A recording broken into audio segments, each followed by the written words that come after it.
Zach Lavine keeps showing the world why he's one of the best scorers in the NBA today, going 7 for 9 from 3 in the first half and dropping 40 points in the first half.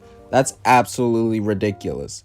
It's crazy how Zach Lavine, Andrew Wiggins, and Karl-Anthony Towns were all teammates on the Timberwolves, and of the three of them, at the time, Zach Lavine was considered the worst, and he turned out to be the best player so far. I know there's cases to be made for Karl-Anthony Towns, and while he certainly can end up being the best, I think it's safe to say right now that Zach Lavine is the best of the three for sure. When you're putting up 27.1 points, 5 rebounds, and 5 assists a game on 51% shooting from the field, 42% shooting from 3, 85% shooting from the field, you're a superstar.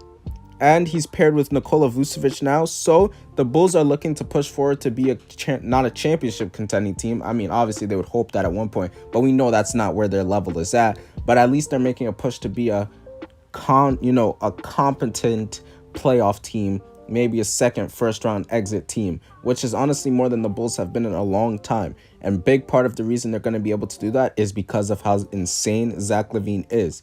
Playing some of the highest minutes he's played in his career, and being a player who's had to battle injuries for a lot of his career, the ability that he's this good and he's been able to stay healthy, it's only testament to him taking care of his body, taking care of his ability, and taking care of his skill. But before I continue with this tangent of Zach Lavine, make sure to like the video if you like the video, subscribe if you're new. If you haven't subscribed to the channel, what you waiting on? Hit the bell notification to get notified whenever I post. And with all that out the way, let's continue with the video, man. Now, I don't know who the Hawks had on Zach Lavine. I'm pretty sure it's Bogdanovic a lot of the plays. Bogdanovic, you got to do better. That man was out there frying the Hawks the entire game. It was quite embarrassing. I think that Zach Lavine is one of the most underrated scorers in the NBA today.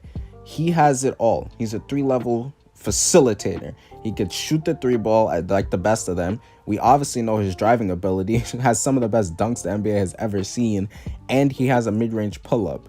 The ability for him to go into a challenge and, turn his hips, switch, stop on a dime, and just pull up is ridiculous. He loves going to the left side of the court by the left wing and doing a quick little step back, and because he's so quick, so fast, it's really hard to stop.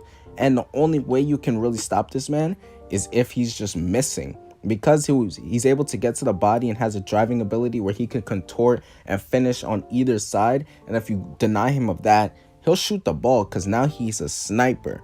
A lot of people used to think of this man as just a cool dunker, but he's far more than that, and he's proving that this season more than ever.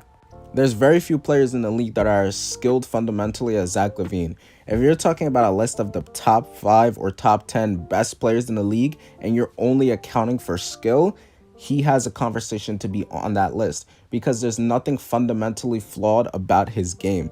Absolutely nothing. If you watch Zach Lavine, it's very similar to Paul George, Bradley Beal, Jason Tatum, in the way that he just flows through the game. Everything looks so natural. Nothing is stagnant. It's all one motion. And that's how you know somebody who's really practicing their craft. He kind of just goes with everything. You notice the players in like Zach Lavine and Paul George and Jason Tatum. Those are the players who most fit that style. And it is so great to watch. I'm really happy for Zach Lavine, because for someone who's had to suffer through injuries for a lot of his career, for him to be able to turn his career around and be looking to push into a playoff contention team with the Bulls, it's great to see. Also, I have him on my fantasy team, so I gotta root for him. It'll be interesting to see what path Zach Lavine's career takes. I know he says he wants to be a part of the Bulls, but unless something changes, I don't know if the Bulls will really be able to attract enough free agents, and they'll also be in a spot where they'll probably be too good to really get a good enough draft pick. They had a good draft pick this season in Patrick Williams, who is a good 3-and-D player and provides a lot of that perimeter defense that the team could use, with a lot of mostly offensive-oriented players with Satoransky, Zach Lavine, and Vucevic, which helps them a lot. But the chances that they hit in the draft like that with lower picks are probably a lot lower now. It's just crazy to think if the Timberwolves kept Karl-Anthony Towns, Zach Lavine, and Andrew Wiggins together, the three of them probably would be a lot better now. Obviously, you can't really use what-ifs scenarios like that, because it probably took Zach Lavine leaving the team and Andrew Wiggins leaving the team to really get better. But it's also fun to just think about of what these players could have been if given the opportunity to stay together. But I'd be interested to hear what you guys got to think. Where would you put Zach Lavine in the scoring ranking in the NBA right now? Is he top 10, top 15, top 5? I'd be interested to know.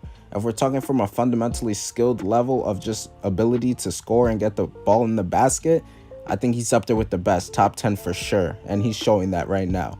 But make sure to like it if you liked the video, subscribe if you're new.